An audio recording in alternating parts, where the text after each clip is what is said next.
Donald Trump has already reshaped the structure of the US economy. And reshaping the US economy means reshaping the entire global economy, since the US economy is literally the backbone of the global economy. From now onwards, we can literally call it Trumpism. He has signed already multiple deals. What is interesting about Trump's deals is that they're absolutely opposite of everything that the United States has been doing from 1994. If you take the history of the United States, there has been a history before 1944 and there has been economic policies after 1944. And now Trump is taking it to an absolutely different direction.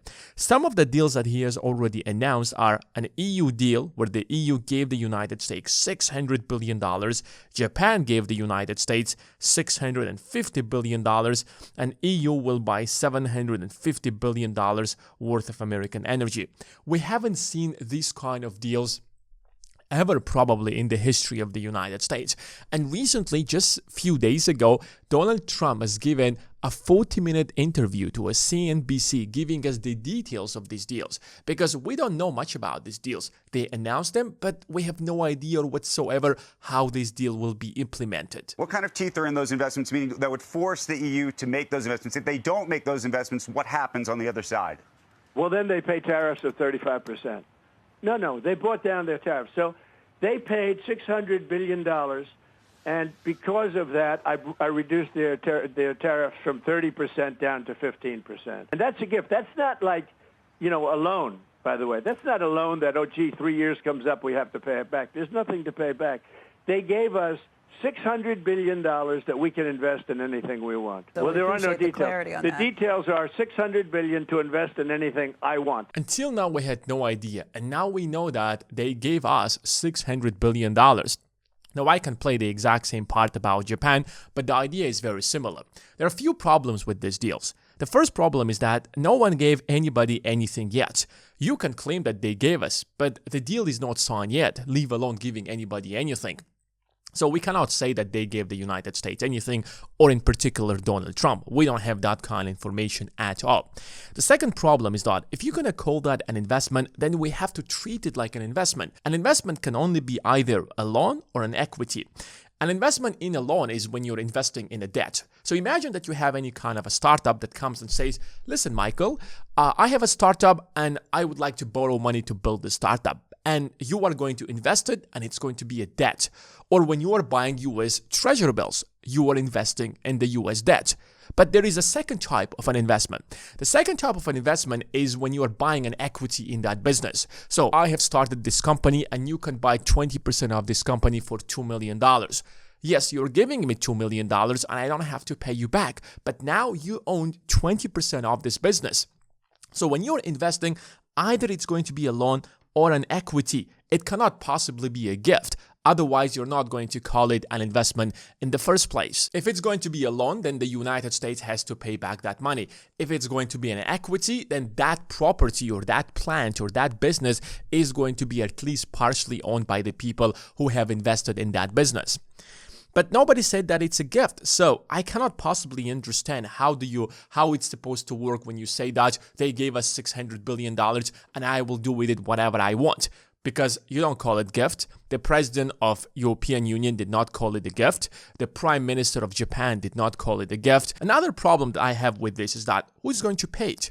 EU governments are full of debt. If you literally just pull out the statistics, you will find out that all of these countries have really high debt to GDP ratio. Of course, if you leave alone Germany, everybody else is in debt, especially if you take countries such as Greece, Spain, Italy, and many others.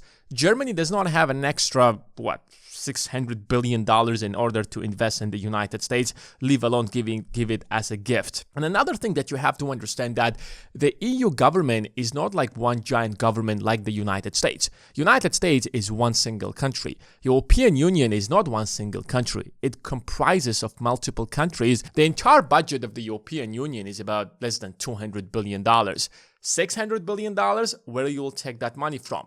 Another thing to understand about this thing is that the deficit is mainly caused by businesses. It's not caused by the government. Governments agree on the policies, how these two countries are going to do business with one another. And then a deficit is, let's take a German company, let's say BMW. BMW makes the cars in Germany, then they will ship it in container ships to the United States, and it will come to the United States and will be sold in the US market.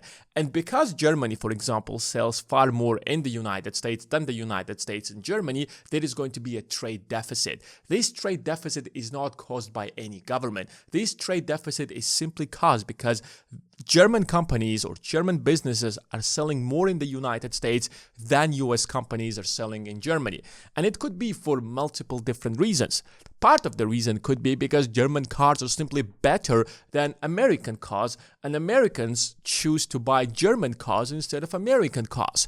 Another reason could be because there are policies in place that favor one company over the other. But it's really difficult to have a trade surplus with the United States because the United States, you see, the US is one of the largest countries in the world, and it has one of the largest populations in the world, and it has the strongest consumer market in the world.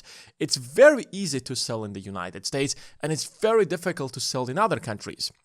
It's not because other countries have some kind of anti-US policies. Now, let's take Germany and the United States. The US has a population of around 320 million, and Germany has a population of less than 100 million. It's probably somewhere between 80 or 85 million people. So naturally, even if these two countries are at the same level of wealth, you can sell far more in the US than in Germany. And if you take the economic circumstances, you will easily find it out that US consumers can spend far more money than German consumers. And that's why you have these trade surpluses or trade deficits between the countries. But if it's businesses that are causing the trade deficits, what is the mechanism to force these businesses to give the United States $600 billion? How are you going to choose the businesses? Which businesses are there going to be? What is going to be the law that will force these businesses? You can't simply just come to BMW and tell them, you know what, we have agreed that we will give Donald Trump $600 billion.